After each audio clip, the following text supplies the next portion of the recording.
Om Swastiastu.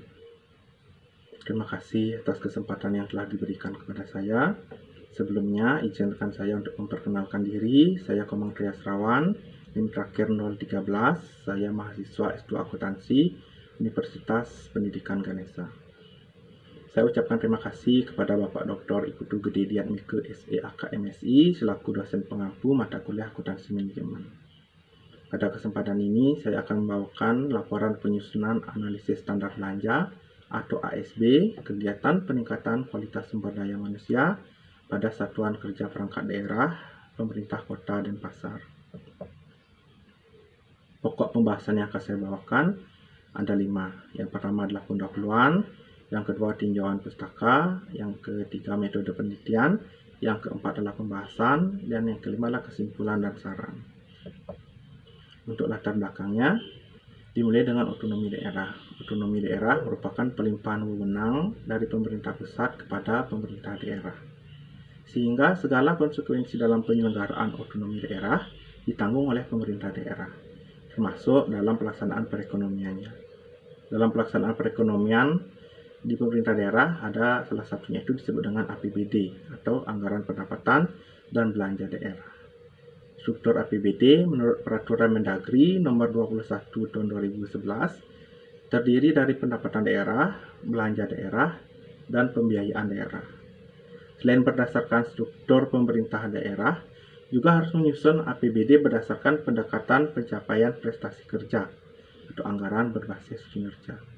Anggaran berbasis kinerja ini memberikan hasil alokasi dana yang akurat, adil, dan dapat dipertanggungjawabkan. Anggaran berbasis kinerja ini tujuannya adalah untuk menciptakan anggaran yang efektif dan efisien atau efektivitas dan efisiensi anggaran. Anggaran berbasis kinerja dalam penyusunannya itu dibantu oleh banyak faktor atau banyak hal yang mendukungnya, di mana beberapa di antaranya itu adalah ASB atau analisa standar belanja. ASB merupakan standar yang digunakan untuk menganalisis kewajaran beban kerja atau biaya setiap program atau kegiatan yang akan dilaksanakan oleh Satuan Kerja Perangkat Daerah dalam 1 tahun anggaran. Kemudian, anggaran berbasis kinerja juga didukung oleh SAKIP atau Sistem Akuntabilitas Kinerja Instansi Pemerintahan. Anggaran berbasis kinerja yang didukung oleh ASB dan SAKIP akan mampu menciptakan anggaran yang efektif dan efisien. Kemudian, lanjutkan dengan anggaran berbasis kinerja, bahwa setiap anggaran atau dana yang dikeluarkan harus dapat dikaitkan dengan kinerja yang dihasilkan. Kemudian anggaran berbasis kinerja ini didukung oleh SAKIP, bahwa dalam SAKIP ini merupakan integrasi dari sistem perencanaan, sistem penganggaran, dan sistem pelaporan kinerja yang selaras dengan pelaksanaan sistem akuntabilitas keuangan negara. SAKIP ini menekankan pada sistem penganggarannya, sehingga SAKIP memiliki peran yang sangat penting dalam pemerintahan daerah. Sehingga, maka dari itu pemerintah pusat melakukan acara-acara untuk memberikan penghargaan kepada pemerintah daerah yang menerapkan SAKIP dengan baik atau menerapkan SAKIP dengan efektif dan efisien. Pemerintah melaksanakan SAKIP Award yang dilaksanakan rutin setiap tahunnya, yang mana SAKIP Award yang terakhir atau SAKIP Award terkini dilaksanakan pada tahun 2019 lalu, di mana penghargaan diberikan kepada pemerintah daerah yang salah satunya itu pemerintah Pemkot Denpasar yang memperoleh penghargaan. Karena pemerintah Pemkot Denpasar itu melaksanakan atau menerapkan SAKIP dengan maksimal sehingga diberikan penghargaan, maka seharusnya pelaksanaan anggaran dan penganggaran dari pemerintah daerah ini akan menjadi maksimal atau baik, sehingga kinerjanya juga akan menjadi maksimal. Hal ini didukung oleh hasil penelitian dari Vera Spera tahun 2016 yang menyebutkan bahwa anggaran berbasis kinerja berpengaruh positif terhadap kinerja aparatur pemerintah daerah, sehingga sistem penganggaran yang baik maka akan menghasilkan kinerja yang baik pula. Namun berbeda dengan kenyataan yang sebenarnya, bahwa berdasarkan situs resmi pemerintah Kota Denpasar dalam denpasar.go.id tahun 2019 disebutkan SDM aparatur pemerintah daerah itu masih rendah, sehingga tingkat kerjanya itu masih rendah dan disiplin yang masih kurang.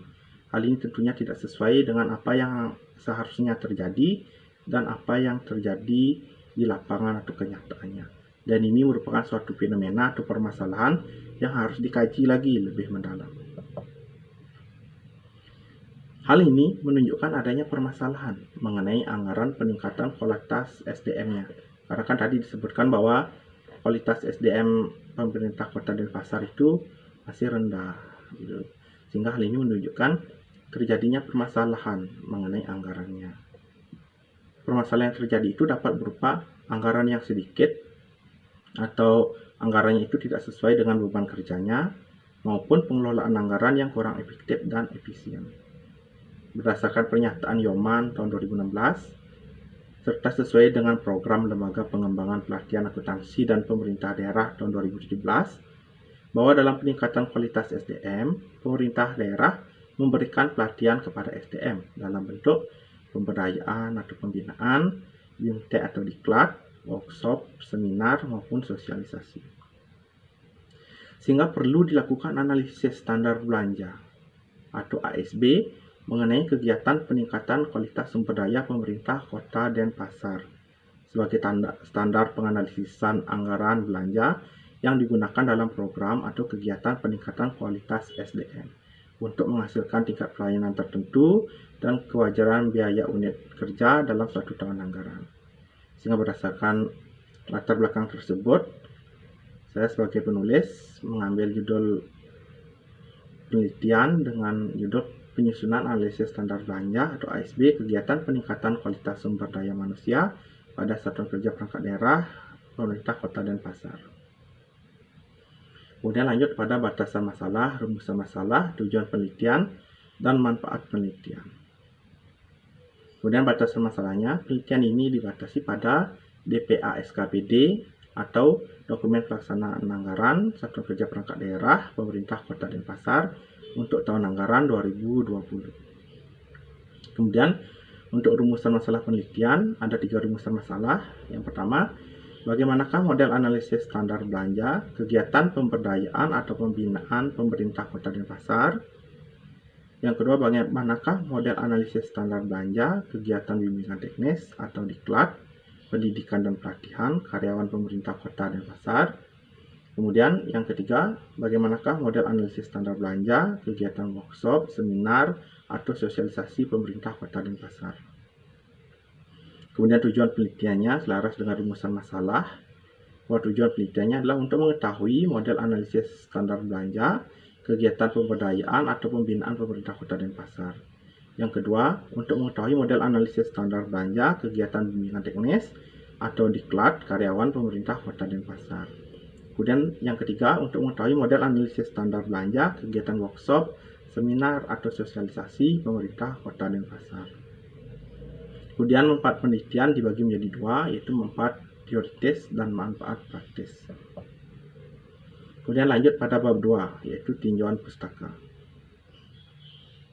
Ada 5 tinjauan pustaka yang digunakan dalam penelitian ini.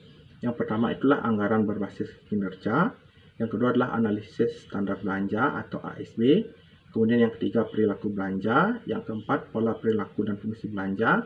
Kemudian yang kelima metode penentuan pola perilaku belanja. Yang terdiri dari yang pertama metode scatterplot, Hagelau method, dan Least Square method. Kemudian masuk pada bab 3 atau metode penelitian. Ada 5 poin pokok yang akan saya bawakan mengenai metode penelitian. Yang pertama tentang variabel penelitian. Variabel penelitian terikat atau Y dalam penelitian ini adalah total belanja atau total cost dari suatu kegiatan. Kemudian variabel bebas atau X adalah pengendali belanja atau cost driver. Kemudian lanjutkan dengan deskripsi operasional variabel. Total belanja atau total cost dalam penelitian ini sebagai variabel terikat merupakan jumlah seluruh belanja tetap total ditambah dengan belanja variabel total. Kemudian pengendali belanja atau cost driver yang merupakan variabel bebas dalam penelitian ini merupakan faktor yang memberikan pengaruh terhadap besar kecilnya belanja dari suatu kegiatan dalam penelitian ini, yaitu jumlah peserta atau orang dan jumlah hari kegiatan. Kemudian dilanjutkan dengan jenis dan sumber data. Data yang digunakan dalam penelitian ini adalah data sekunder yang bersumber dari dokumen DPA atau dokumen pelaksanaan anggaran Satuan Kerja Perangkat Daerah Pemerintah Kota Denpasar untuk tahun anggaran tahun 2020. Kemudian teknik pengumpulan data yaitu teknik purposive sampling. Penelitian dilakukan pada SKPD yang mempublikasikan DPA-nya pada situs resmi pemerintah Kota Denpasar. Kemudian studi dokumentasi ini adalah mengumpulkan dokumen-dokumen pelaksanaan anggaran dari masing-masing SKPD di lingkungan pemerintah Kota Denpasar.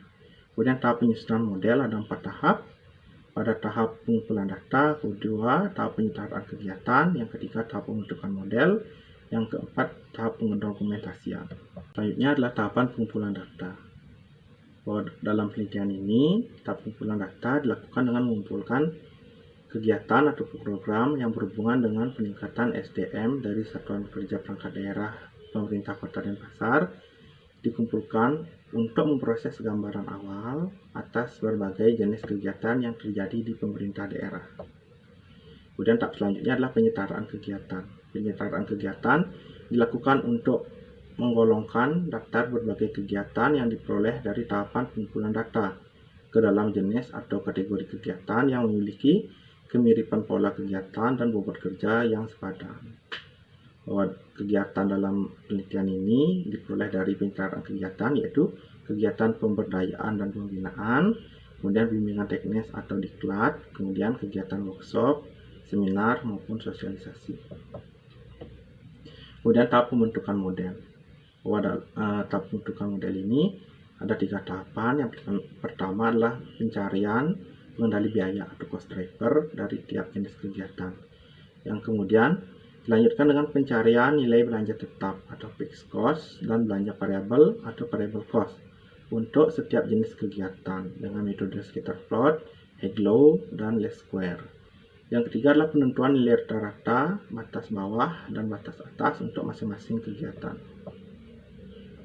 Kemudian dilanjutkan dengan tahap pendokumentasian. Pada tahap pendokumentasian ini, hasil dari tahapan-tahapan sebelumnya itu dirangkum menjadi analisa standar belanja yang utuh, yang berisikan kode dan nama, deskripsi, pengendalian belanja, sampai pada alokasi objek belanja yang nanti akan dijelaskan secara lebih terperinci pada bab 4 atau di pembahasan. Kemudian lanjut pada tahap bab 4, yaitu hasil dan pembahasan, yang mana pada tahap pertama itu adalah pengumpulan data. Pada penelitian ini berhasil mengumpulkan data dari 27 SKPD di pemerintahan Kota Denpasar.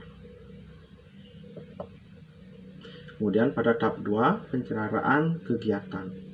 Pada pencerahan kegiatan diperoleh database DPA SKPD yang berkaitan dengan belanja rutin.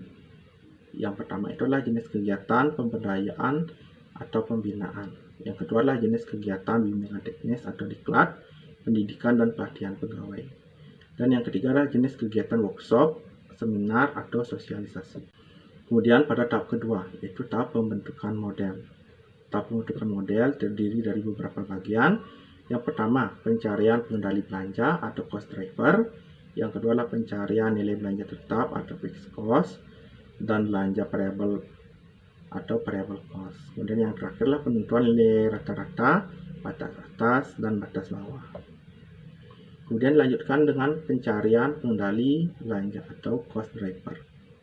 Cost driver dari kegiatan pemberdayaan atau pembinaan, bimbingan teknis atau diklat, pendidikan dan pelatihan pegawai, dan workshop, seminar atau sosialisasi. Cost drivernya itu adalah jumlah peserta dan jumlah hari pelaksanaan. Kemudian dilanjutkan dengan pencarian nilai belanja tetap atau fixed cost dan belanja variabel atau variable cost dengan 3 metode. Yang pertama itu adalah metode scatter plot. Bahwa dapat dilihat 3 tampilan di depan ini merupakan grafik scatter plot dari masing-masing kegiatan yang diperoleh dengan menggunakan bantuan aplikasi Microsoft Excel. Kemudian pada kegiatan yang pertama, yaitu adalah pemberdayaan atau pembinaan, bisa dilihat titik-titik yang disebarkan atau tersebar dalam grafik scatter plot bisa ditarik garis lurus seperti yang ditampilkan, ada tanda panahnya. Kemudian titik-titik yang berada di samping itu merupakan outlier. Dari pembinaan dan pemberdayaan ini dapat lihat titiknya itu membentuk sebuah garis yang miring dari kiri atas ke kanan bawah. Hal ini menunjukkan bahwa adanya hubungan positif antara variabel X, yaitu cost driver, dan total anggaran. Sehingga semakin besar cost drivernya, maka total anggarannya juga akan semakin besar. Kemudian pada kegiatan yang kedua, yaitu BIMTEK atau diklat. Juga dapat dilihat bahwa ada titik-titik yang tersebar dan dapat ditarik garis lurus seperti tanda panah yang sudah saya sediakan, dan titik-titik yang berada di luar tanda panah itu merupakan outlier dan juga memiliki sifat garis yang sama, yaitu bergerak dari kiri bawah ke kanan atas, yang menunjukkan ada hubungan yang positif antara cost driver dan total anggaran pada kegiatan BIMTEK dan diklat. Kemudian dilanjutkan pada kegiatan workshop, seminar, atau sosialisasi, bahwa juga dapat dilihat ya bahwa garisnya itu bergerak dari kiri bawah ke kanan atas, yang menunjukkan ada hubungan yang positif antara cost driver dengan total anggarannya. Kemudian pada pencarian nilai belanja tetap atau fixed cost dan variable cost dengan menggunakan metode Haiglau untuk kegiatan pemberdayaan dan pembinaan. Ini merupakan kegiatan yang pertama, bahwa caranya itu dengan mengumpulkan kegiatan terlebih dahulu. Kemudian dari kegiatan yang sudah terkumpul, kita menentukan titik tertinggi dan titik terendahnya. Yang mana titik tertinggi itu merupakan kegiatan yang memiliki output atau beban kerja yang paling besar. Kemudian titik terendah merupakan kegiatan yang memiliki titik jumlah peserta, output maupun beban kerja yang paling sedikit. Kemudian dari data yang terkumpul tersebut, yaitu data titik tertinggi dan titik terendah, kemudian dicari selisihnya. Pada kegiatan pemberdayaan dan pembinaan, diperoleh selisih dari output atau orang harinya itu 164 unit, kemudian total anggarannya itu Rp104.746.500. Kemudian masukkan selisih ini ke dalam fungsi belanja. Yang pertama itu kita harus mencari B dulu. B itu diperoleh dari total anggaran, selisih total anggarannya yaitu Rp104.746.500 dibagi dengan selisih unitnya 164 unit, diperoleh Rp638.698. Kemudian setelah diperoleh B, maka kita akan mencari nilai A. Kita cari nilai A dengan substitusi nilai B ke dalam fungsi belanja pada titik tertinggi, sehingga diperoleh nilai A atau total belanja tetapnya itu sebesar Rp44.110.400. Ketika nilai B atau total belanja variabel dan nilai total belanja tetap sudah ditemukan, maka kita akan memasukkan nilai A dan B itu ke dalam fungsi belanja, sehingga diperoleh fungsi belanja untuk kegiatan pemberdayaan dan pembinaan dengan metode Haiglau sebagai berikut. Y sama dengan Rp44.110.400 ditambah Rp638.698 X. Kemudian dilanjutkan dengan metode Haiglau untuk kegiatan bimbingan teknis atau diklat. Caranya hampir sama dan sama persis, bahkan dengan mengumpulkan berbagai kegiatan, dicari titik tertinggi dan titik terendahnya.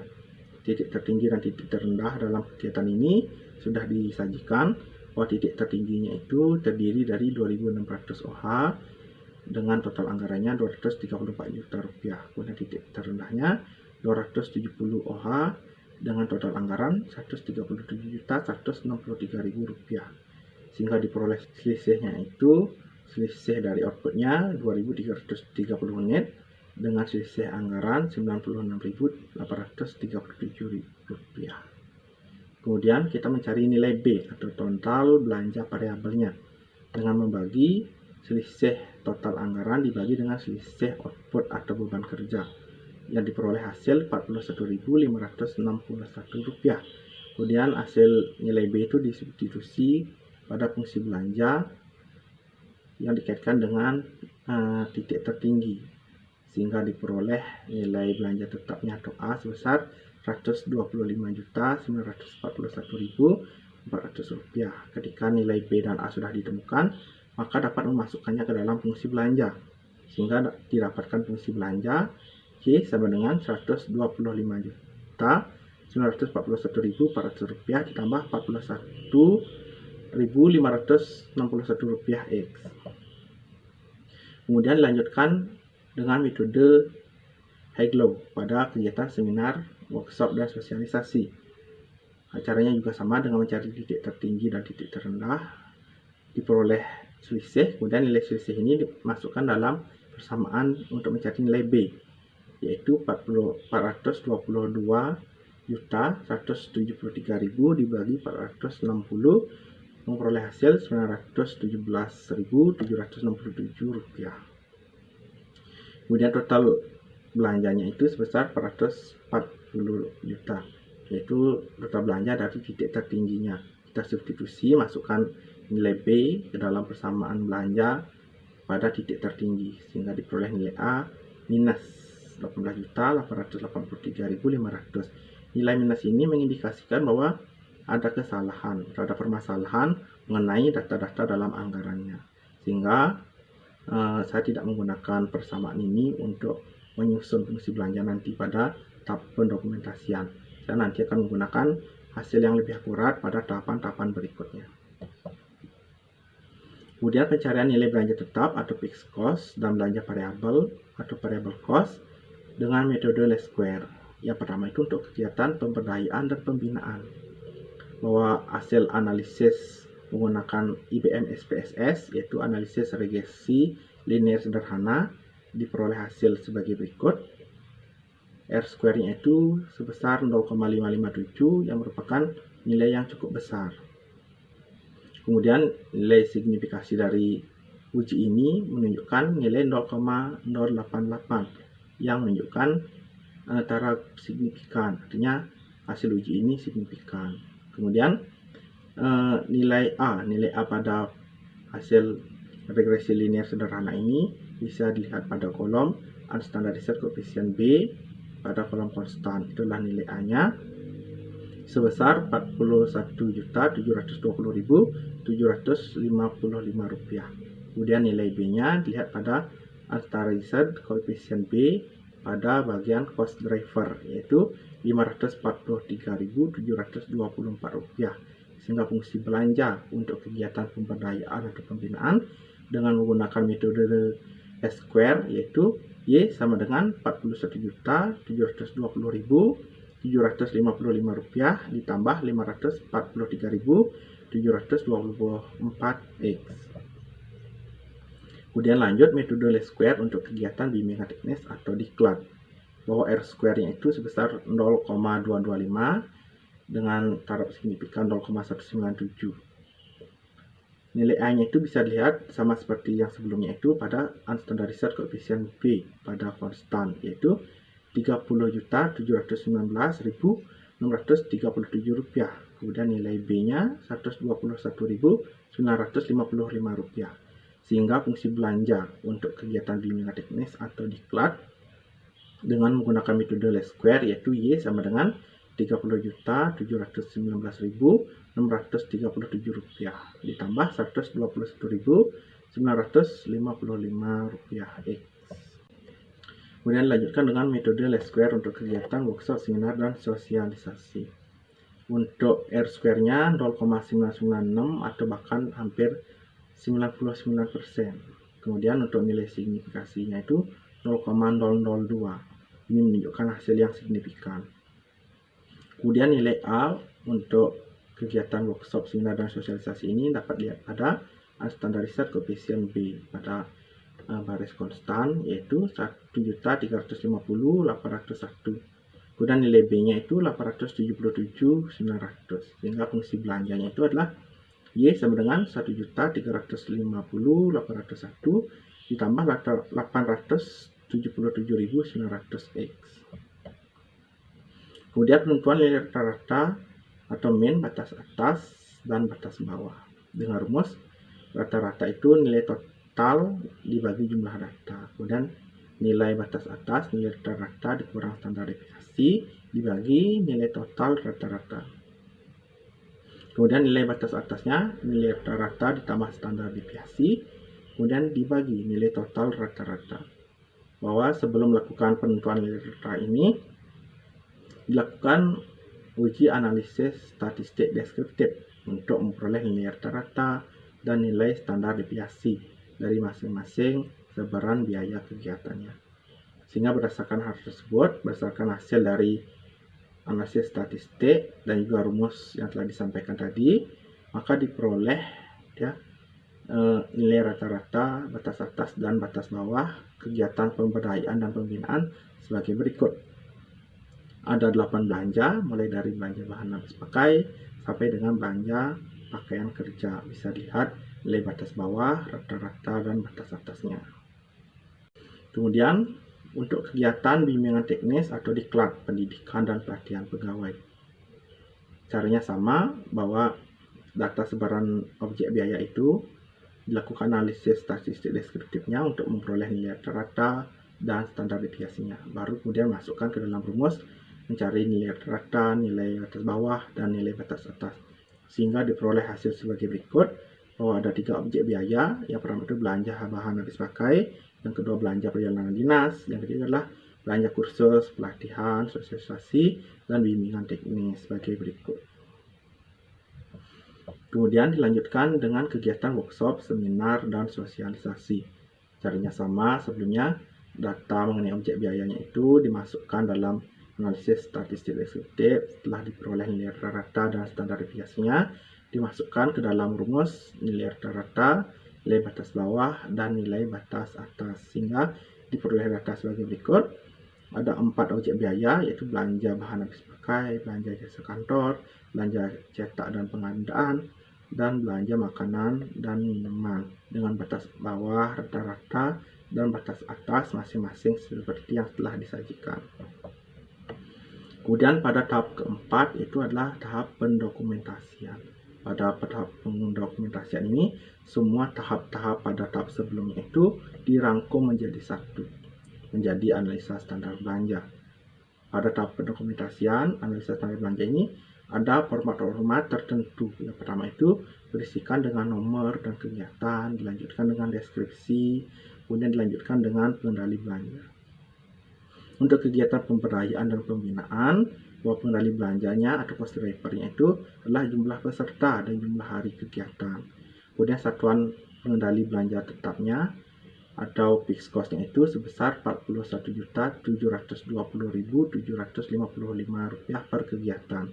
Kemudian satuan pengendalian belanja variabelnya atau variable cost sebesar Rp543.724 per kegiatan atau per jumlah pesertanya. Kemudian rumus perhitungan belanja totalnya itu belanja tetap ditambah belanja variabel sama dengan Rp41.720.755 ditambah Rp543.724 dikali jumlah peserta dan dikali jumlah hari. Kemudian alokasi objek belanja dalam ASB 001 itu seperti perhitungan yang sebelumnya. Ada 8 objek biaya dengan batas bawah, rata-rata, dan batas atas masing-masing seperti yang telah disajikan. Kemudian untuk kegiatan yang kedua, bimbingan teknis atau diklat, pendidikan dan pelatihan pegawai. Pengendali belanjanya itu adalah jumlah peserta dan jumlah hari kegiatan. Satuan pengendalinya itu satuan pengendali belanja tetapnya atau fixed cost sebesar Rp30.719.637 per kegiatan. Satuan pengendali belanja variabel sebesar Rp121.955 per jumlah peserta. Kemudian rumus perhitungan belanja totalnya, belanja tetap ditambah belanja variabel. Kemudian memperoleh hasil Rp30.719.637 ditambah Rp121.955 dikali jumlah peserta dan dikali jumlah hari. Kemudian ada juga disampaikan mengenai alokasi objek belanja ASB 002. Seperti yang perhitungan sebelumnya, ada 3 objek biaya. Mulai dari belanja bahan habis pakai sampai belanja kursus, pelatihan, dan sosialisasi. Dengan batas bawah, rata-rata, dan batas atas seperti yang telah disampaikan. Kemudian ASB 003, kegiatan workshop, seminar, atau sosialisasi. Pengendali belanjanya itu adalah jumlah peserta dan jumlah hari kegiatan. Satuan pengendali belanja tetap atau fixed cost sebesar Rp1.350.801 per kegiatan. Kemudian satuan belanja variabel sebesar Rp877.900 per jumlah peserta. Kemudian rumus perhitungan belanja totalnya Rp1.350.801 ditambah Rp877.900 dikali jumlah peserta dan dikali jumlah hari. Kemudian ada alokasi objek belanjanya, ada 4 objek belanja, mulai dari bahan pembelian, bahan habis pakai, sampai dengan makanan dan minuman, dengan batas bawah, nilai rata, dan batas atas seperti yang telah disajikan. Kemudian masuk pada tahap terakhir, tahap kesimpulan dan saran, bahwa model prediksi analisis standar belanja untuk kegiatan pemberdayaan atau pembinaan adalah Y sama dengan 41.720.755 ditambah 543.724X. Kemudian model prediksi analisis standar belanja untuk kegiatan bimbingan teknis atau diklat atau pendidikan dan pelatihan pegawai adalah Y 30.719.637 rupiah ditambah 121.955X. Kemudian model prediksi analisis belanja untuk kegiatan workshop, seminar, dan sosialisasi adalah Y sama dengan 1.350.801 rupiah ditambah 877.900X. Pada tahap terakhir yaitu saran. Bagi peneliti selanjutnya, penulis menyarankan agar menggunakan data dari semua SKPD yang ada di lingkungan pemerintah Kota Denpasar tanpa menggunakan indeks sampling. Penelitian selanjutnya disarankan untuk mengumpulkan data dengan cara mencari data secara langsung, karena ada beberapa SKPD yang belum mempublikasikan dokumen pelaksanaan anggaran maupun RKA-nya pada situs resmi pemerintah Kota Denpasar. Sehingga dengan menggunakan data pada semua SKPD, kemudian saran bagi pemerintah Kota Denpasar, peneliti menyarankan kepada pemerintah Kota Denpasar untuk mengevaluasi kembali kinerja SDM dan melakukan penyesuaian anggaran yang berkaitan dengan peningkatan kualitas SDM, seperti anggaran pembinaan, anggaran BIMTEK atau diklat, kemudian anggaran workshop, seminar, dan sosialisasi, dengan berpedoman pada analisa standar belanja dan juga tentunya dibarengi dengan pelaksanaan anggaran yang efektif dan efisien, sehingga anggaran dapat dilaksanakan dengan efektif dan efisien, tidak terjadi pemborosan dan tidak ada pihak yang dirugikan. Kemudian sekian presentasi dari saya mohon maaf apabila terjadi kesalahan dalam perbuatan maupun pengucapan kata, karena semua itu karena tidak kesengajaan. Saya ucapkan terima kasih. Saya tutup dengan Param Santi. Om Santi Santi Santi Om.